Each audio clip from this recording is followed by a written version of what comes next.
Hello les petits pirates, j'espère que vous allez bien. Je sais que je suis en retard par rapport à ces vidéos. J'ai eu vraiment du mal à les terminer, ces petites vidéos de tournoi. En fait, je voulais tout faire la semaine dernière, mais impossible, énormément de taf. Désolé. Bref, on y arrive enfin, c'est l'OP02 et on va partir pour une petite review. L'OP02 sort officiellement le 10 mars, mais nous, comment dire, on a déjà joué un petit peu avec ce week-end grâce aux événements d'avant-première. Je sais que beaucoup d'entre vous se sont déjà procuré les cartes. Ce n'est pas mon cas puisque moi, ok, j'ai fait des avant-premières, mais j'attends toujours ma livraison de cartes qui devrait arriver, je l'espère, d'ici vendredi. En attendant de pouvoir faire des ouvertures avec vous, on va tout simplement regarder toutes les cartes de l'OP02 et puis moi je vais vous dire voilà mon point de vue, ce que j'en pense, et on va commencer par les leaders. Vous le voyez depuis tout à l'heure derrière moi, le beau Blackbird, qu'est-ce que je raconte, le beau Edward Nugate, ni plus ni moins que Whitebird, la barbe blanche qui sera donc un nouveau leader rouge pour cette OP02. Je vous rappelle au passage qu'il y a une nouvelle couleur dans cette OP, dans cette seconde boîte, ce sera la couleur noire. Au total on aura 6 couleurs. Alors, donc on commence avec ce premier leader rouge qui, à ma grande surprise et à la grande surprise de tout le monde, sauf si bien sûr vous connaissez déjà les cartes par cœur, c'est donc un leader qui va avoir 6 points de vie, mais également une puissance de 6000, donc ça va être un leader qui va être très dur à toucher et qui va toujours taper au minimum à 7000, c'est juste ultra fort. Vous allez me dire, mais c'est pas juste en fait, pourquoi on fait un leader comme ça? Et son activation, c'est tout simplement que à la fin de vos tours, c'est un effet auto, vous allez ajouter une carte du dessus de votre point de vie à votre main. Du coup, vous allez perdre un PV à chaque tour. Vous allez me dire, ça va, on a le temps, on a 6 PV, notre adversaire il va avoir plus de mal à nous taper, et vous avez quelque part complètement raison. Pour moi, c'est une carte très importante, ce leader. Pourquoi? Parce qu'elle va complètement changer la méta. Là où avant on pouvait se dire c'est pas grave de mettre des cartes à 2000 parce que je vais pouvoir aller taper mon adversaire facilement, quand on se dit qu'il y a un leader qui a 6000 points de vie, ça va être beaucoup plus compliqué. Donc on va plutôt jouer des cartes avec un petit peu plus de puissance dans une méta. Je trouve vraiment ce leader ultra intéressant, et attendez la prochaine vidéo, la vidéo du rouge, où on va voir du coup tout le reste de l'archétype de l'équipage de Barbe Blanche, et vous allez, je pense, énormément aimer ce deck. On passe maintenant à un leader bicolore. Le leader bicolore en rouge et noir, la nouvelle mécanique, donc la nouvelle signature, j'ai envie de dire, dans le jeu de One Piece. Une signature sous le signe du contrôle. Si vous êtes inscrit sur la page Instagram, d'ailleurs j'en profite pour dire que là, ici, je suis sur la page Instagram de la chaîne, donc ça nous permet de voir donc les traductions en français de chacune des cartes. Abonnez-vous, le lien est dans la description. Donc le leader rouge-noir, donc le rouge, on le connaît plutôt pour son agressivité, mais il a aussi un petit peu une dimension mid-range où il peut se permettre d'agresser notre adversaire tout en contrôlant le board adverse.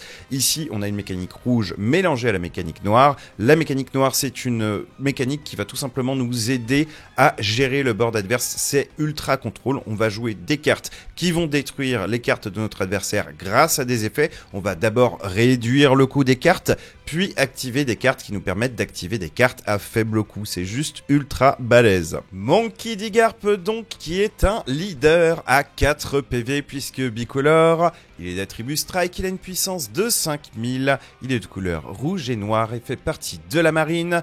Pendant votre tour, quand votre leader ou un de vos personnages reçoit une carte donne attachée, donnez jusqu'à un personnage adverse avec un coût de 7 ou moins, un coût de -1 durant ce tour.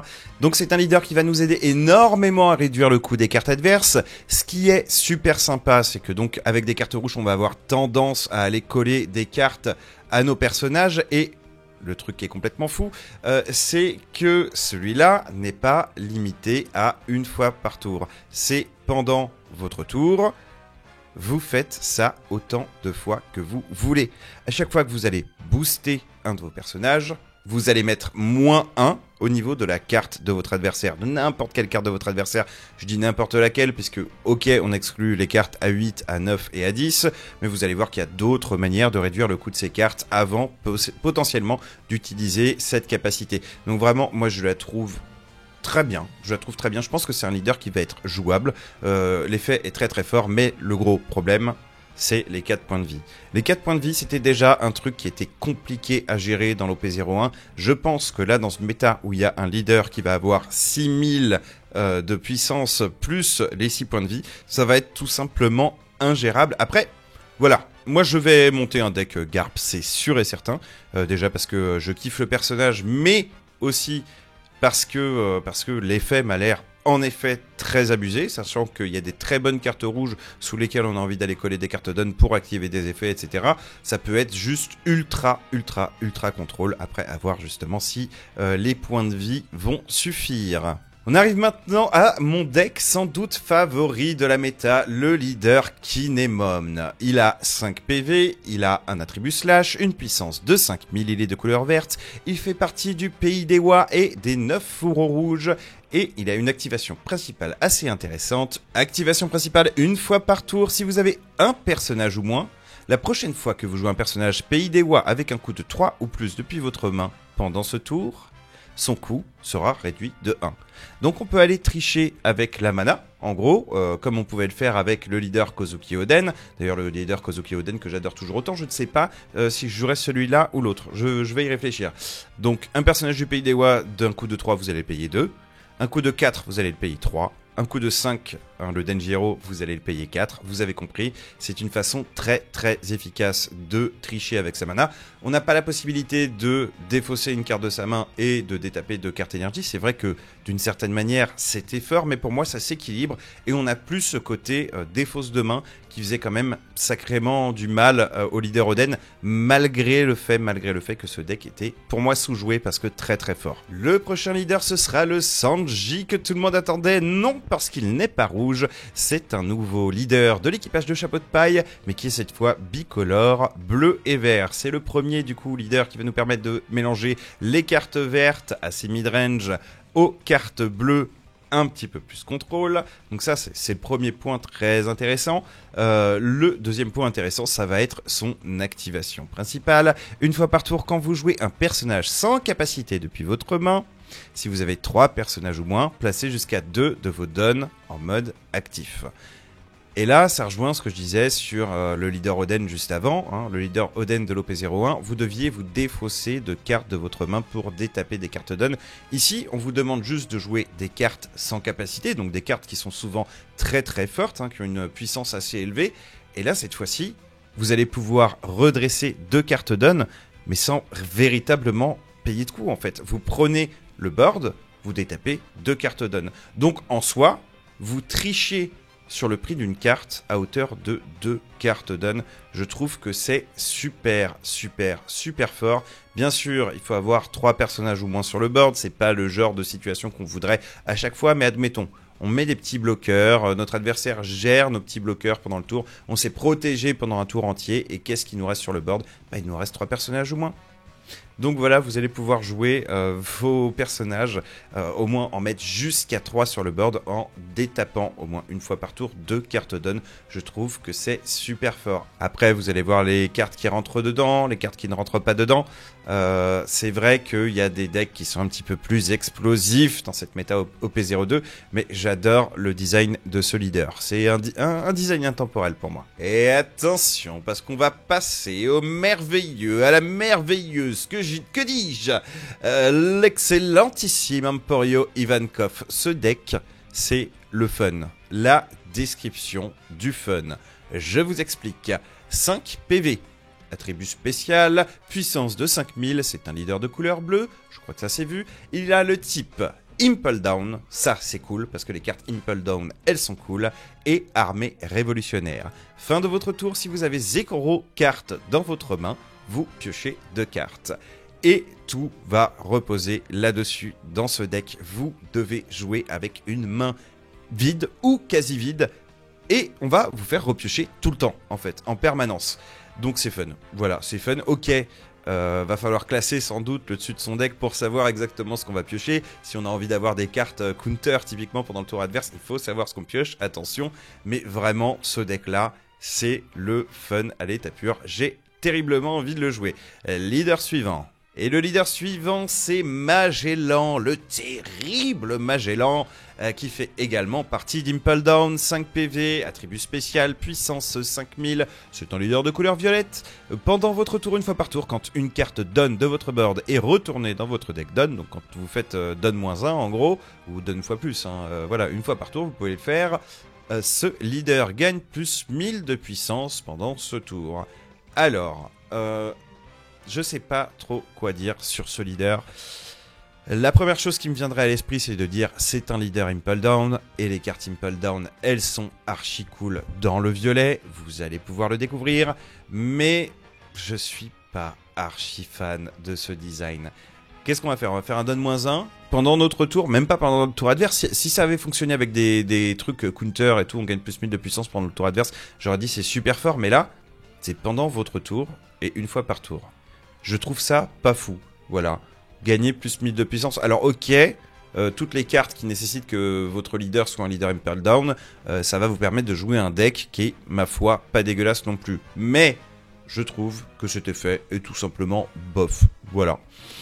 Certes, on peut se dire que la puissance de plus 1000, on le donne -1 quelque part, on peut le récupérer de bien des manières. Ouais, c'est comme si la carte perdue n'était pas vraiment perdue, mais limitée à une fois par tour et seulement pendant votre tour, je trouve ça un peu moyen. Ça aurait été mieux que ce soit également pendant le tour de l'adversaire. Là, j'aurais dit meilleur leader de tous les temps, fais-moi péter le deck. Mais bon, vous allez voir, ceci dit, le deck Impel Down, il va être assez fun à jouer. Et pour le coup, c'est également un des decks que j'ai terriblement envie de jouer pendant cette méta. Donc voilà, mais bon, pour moi, objectivement, le leader, il est pas incroyable. Voilà, c'est King Tier. Et on va passer maintenant à un leader qui, de par lui-même, est déjà un petit peu plus vénère en fait. Ce leader, c'est Zephyr. PV 4 PV, pourquoi? Parce que c'est un bicolore, il a deux couleurs, la couleur noire et la couleur violette. Alors, le violet, on peut se dire c'est super sympa, hein, la puissance des cartes donne moins quelque chose, la possibilité de ramper, c'est super sympa. Le noir, la possibilité de contrôler le board adverse. Mais là, en fait, c'est tout simplement sa capacité. Pour moi, le leader, il est pas génial parce qu'il a pas vraiment de deck qui rentre sous son archétype, par les cartes film qu'on a eu dans le deck film avec le leader Shanks. Mais là, bon, donne -4, vous mettez KO un personnage adverse avec un coup de 3 ou moins. Voilà, juste, vous avez la possibilité de faire des donne -4 souvent puisque vous allez ramp.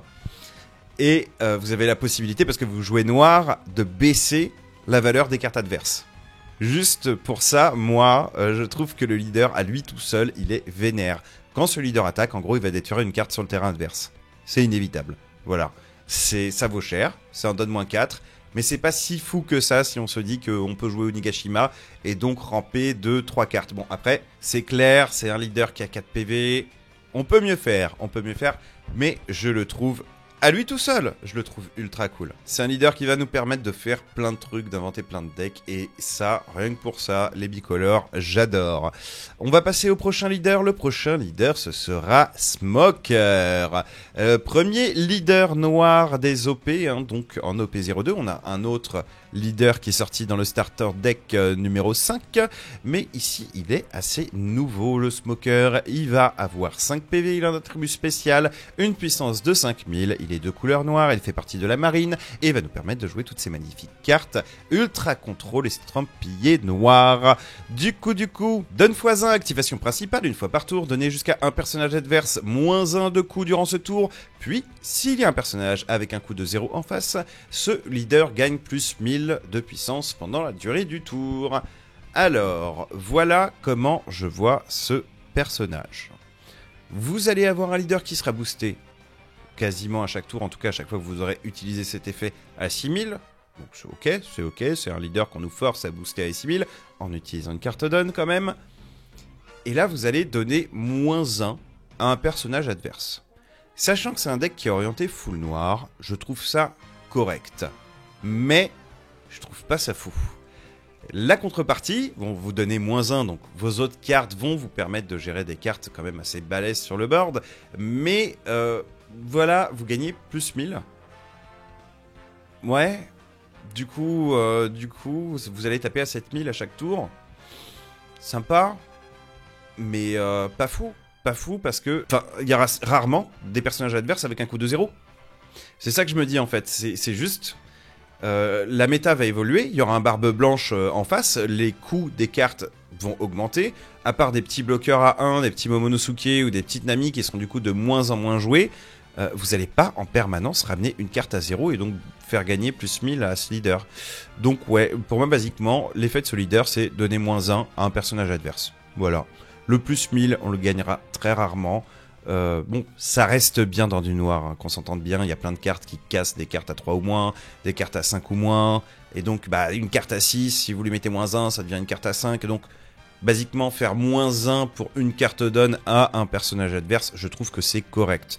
Ne me faites pas dire ce que j'ai pas dit, surtout que c'est un effet constant, hein, on va pouvoir le faire une fois à chaque tour. Mais je trouve que c'est un peu, je sais pas, j'aurais préféré une contrepartie un petit peu plus intéressante. Typiquement, s'il y a un personnage avec un coût de 0, ce leader gagne plus 1000 de puissance durant ce tour et jusqu'au début de vos prochains tours. Voilà. J'avoue, j'en demande peut-être trop, hein, c'est le deuxième paquet, c'est la deuxième OP. Ces leaders-là, on les aura peut-être dans 3-4 ans, hein, d'accord, j'avoue. Mais bon, j'aurais kiffé, en fait, parce que je sais pas, moi je me sens pas chaud de le jouer, ce leader. Limite, je préfère jouer, en fait, le violet noir ou le leader du starter, carrément. Akainu, si tu nous regardes. Enfin bref, voilà, c'est fini pour les leaders. Sachez que, comme dans l'EP01, ils ont tous une version alternative, mais ça on le verra dans une dernière vidéo un petit peu spéciale où on va revoir toutes les cartes alternatives du set. Pour l'instant je préfère me concentrer sur les textes, voilà, à la cool, un petit peu les décrypter avec vous, de vous dire ce que j'en pense. Si vous êtes d'accord ou pas d'accord, n'oubliez pas de le dire dans les commentaires. Comme d'habitude, je vous invite à vous abonner à la chaîne, à partager les réseaux Instagram, Discord, et puis bah je vous fais des petits bisous. Ciao.